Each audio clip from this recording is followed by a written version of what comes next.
अब कपडा सपडा त धुनै पर्यो तर डोरी चुडेर फेरि पनि पखाल्नु परेको थियो मेरो पहिलो दिन जुन टुरभन्दा अघिल्लो दिन हुन्छ। अनि त्यसपछि चाहिँ मैले दिदीलाई पुऱ्याइदिन त भनेर चाहिँ अघिल्लो दिनमा चाहिँ दिदीले पुऱ्याइदिनु हुन्छ स्कुटी पटार्दै। अनि मैले ब्याग चाहिँ अगाडि स्कुटीको अगाडिमा राखेको हुन्छ, मेरो एउटा ब्याग अनि अर्को ब्याग दुवै। अनि प्रिन्सिपल सरजीले पनि केही आफ्ना भनाइहरू राख्नुहुन्छ बिफोर चाहिँ हाम्रो टुरिङ स्टार्ट हुनुभन्दा अगाडि। बस पनि आइसकेको छ, देख्न सक्नुहुन्छ। अनि सहयोग गर्ने र ह्युमन रिसोर्सेस प्रोडक्सन गर्ने बालकुमारी कलेजको एउटा उद्देश्य भएको कारणले गर्दाखेरि हामीले आज बिएससी माइक्रोबायोलोजीका विद्यार्थीहरूलाई हाम्रो प्राध्यापक सरहरूसहित टुरमा चाहिँ पठाउँदैछौँ र तपाईँहरूको यो शैक्षिक अवलोकन भ्रमण अथवा आयोजन टुर एकदमै सफल होस्। तपाईँहरू सबैलाई शुभकामना दिन चाहन्छु र फर्केर आएपछि असाध्यै राम्रो तपाईँहरू सबैको एउटा रिपोर्ट तयार हुनेछ। त्यो रिपोर्ट लाइब्रेरीमा राखेर भोलिका तपाईँहरूभन्दा पछि आउने भोलिका विद्यार्थीहरूलाई पनि एउटा शैक्षिक सम्पत्ति हुनेछ भन्ने कुरामा विश्वास दिलाउँदै म यहाँहरूलाई पुनः यहाँहरूको शैक्षिक अवलोकन भ्रमण सफल होस् भन्ने शुभकामना दिन चाहन्छु। Thank you Balkumari. हेलो नमस्ते, तपाईँ सन्चै हुनुहुन्छ? सन्चै हो भाइ, सन्चै छ। आइ एम भेरी सिक अस्यो।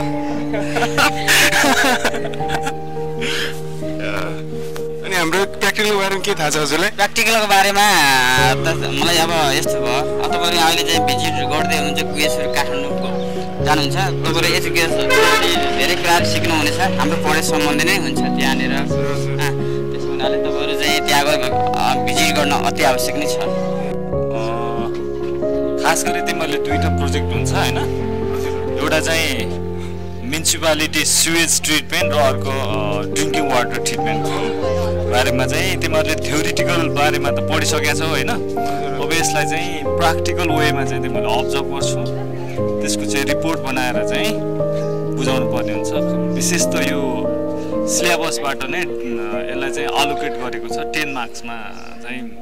यसको चाहिँ तिमीहरूको रिपोर्टलाई चाहिँ हामीले 10 मार्क्समा चाहिँ एलोकेट गरेको छौँ। ल तिमीहरूले आशा छ कि तिमीहरूले यसको बारेमा चाहिँ राम्रो अब्जर्भ गरेर रिपोर्ट बनाउँछौ भने लास्ट। हजुर धन्यवाद सर। All the best. कस्तो देखेछ भिडियो?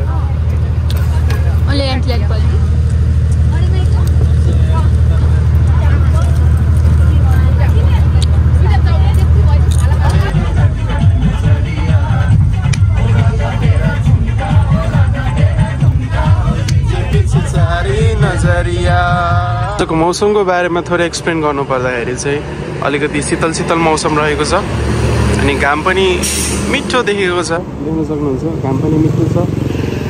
अनि अहिले चाहिँ राइट नाउ हामी अलिकति हुन्छ नि रेस्ट रुमको लागि चाहिँ हल्का, अनि त्यसपछि काउन्टरमा पुरै व्यवस्थाहरू हुँदैछ यहाँ है। त्यही हो गाइस,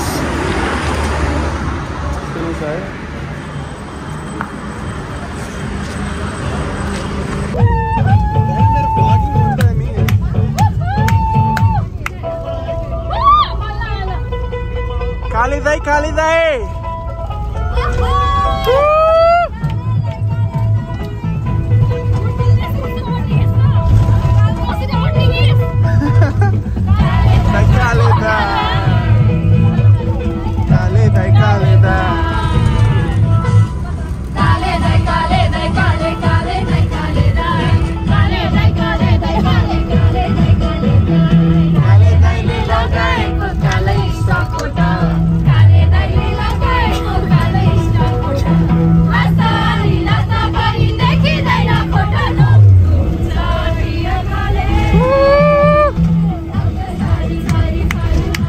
दार्जिलिङको छेउछाउमा हाम्रो त्यो सर हुनुहुन्छ राइट नाउ। हाम्रो गाडी चाहिँ रोकेको छ यता, पिसाब लाग्यो भन्दै छिट्टो गाडी रोक्यो भने गीत बज्दा चाहिँ थर्डचोटि रोकेको छ। And I'm traumatise right now. के बित्ति गाडी रोकेको भनेको पागल भइसक्यो यार, म साइको भइसक्यो गाडी रोकेको देखेर चाहिँ। Sheesh. Guys, last गाडी रोक्नु पागल भइसक्यो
Respected teachers, friends, and all present here, a very good morning, afternoon to you all.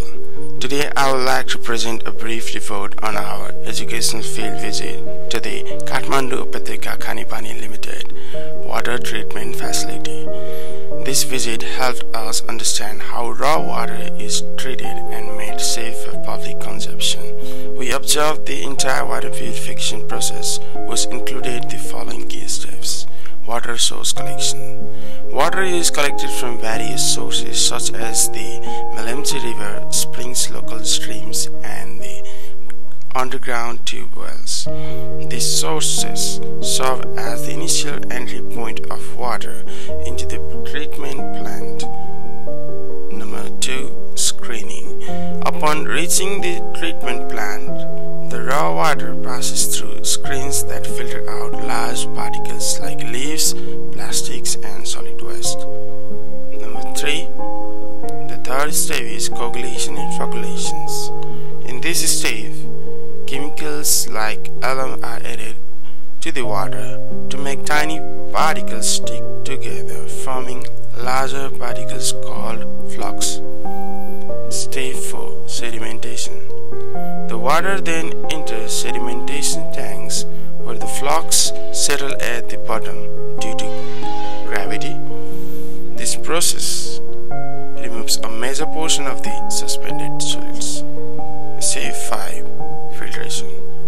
The relatively clear water is passed through sand and gravel filters, which help remove smaller particles and organisms.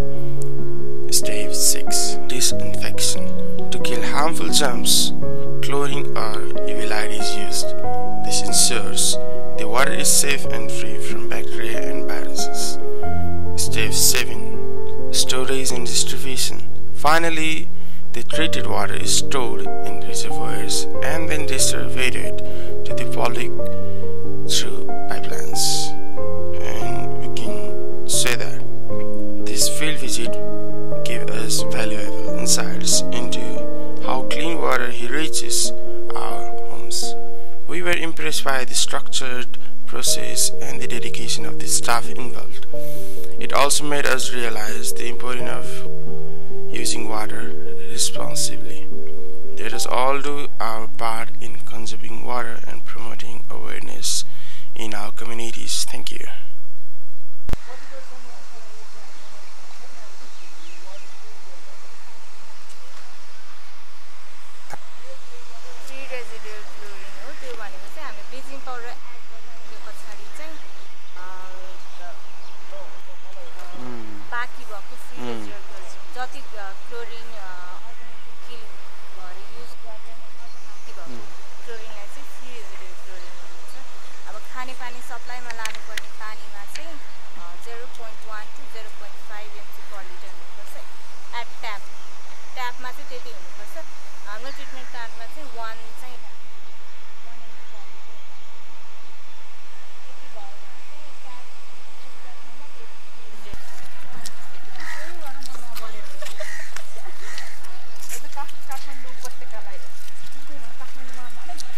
साथीहरु हाम्रो second destination जुन हाम्रो गुइसरी water treatment plant रहेको छ त्यहाँ हामी आइपुगेको छौँ र हामी अब भित्र एन्ट्री गर्छौँ हामी गुइसरी वाटर ट्रिटमेन्ट प्लान्ट भित्र एन्ट्री गरिसकेका छौँ अहिले अनि हाम्रो विद्यार्थी साथीहरु हुनुहुन्छ अनि म यहाँ छु साथी हो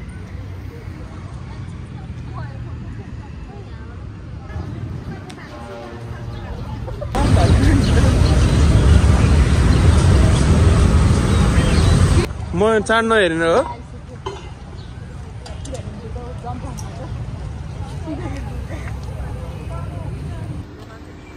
सिग्नेचर प्लिज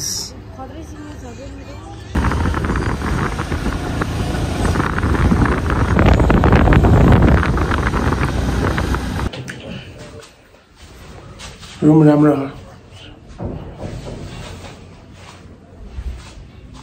ल अब हामी चाहिँ हिँड्दैछौँ कहाँ हो हामी अहिले सिनामङ्गल रोडमा हामी हिँड्दैछौँ है यो भनेको हाम्रो नाइटमा चाहिँ कसरी हामी रमाइलो गर्दैछौँ भन्ने कुरा हो जानकी र यहाँ दिपेन यहाँ हुनुहुन्छ पछाडि के हो भनेको को मान्छे म चिन्नै गाह्रो भयो कसम भनेको मैले चाहिँ चिनिनँ है पछाडि चाहिँ ओ जानकी के हो भनेको हट आमा मेकअप पनि गरेको रे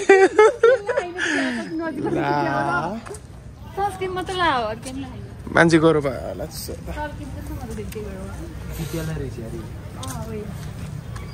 हिँड्दैछौँ है चिलमा खानासाना खाएर मस्त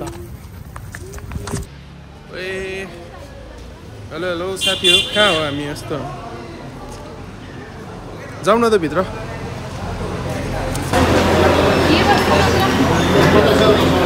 आई डोन्ट नो है वेयर वी आर मलाई थाहा छैन याङ्ग्री भन्ने रहेछ याङ्ग्री भन्ने रहेछ अब यता एकचोटि हेरौँ दिपेन सर हेर्दै हुनुहुन्छ त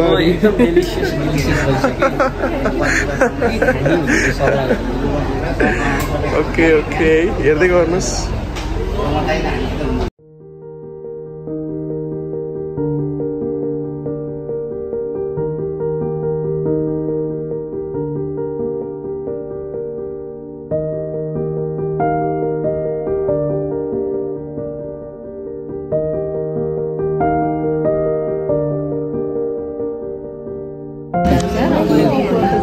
दिपेन सर के खाँदै हुनुहुन्छ दिपेन सरबाट स्टार्ट गर्ने हो त के खाँदै हुनुहुन्छ तपाईँले कफी थियो क्यापुचिनो 2 सर्ट पनि भ्याइयो यता पल्ल स्टार्ट हो जानकीले के खाँदै यस्तो कफी के हैन यालबाट मलाई कस्तो खतरा खतरा म चाहिँ अमेरिकन हस्तान्तरण सरलाई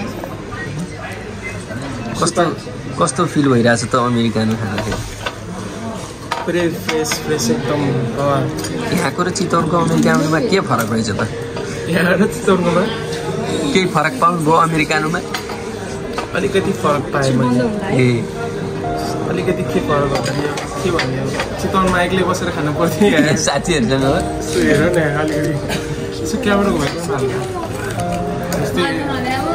यस्तै छ के गर्नु गाह्रो छ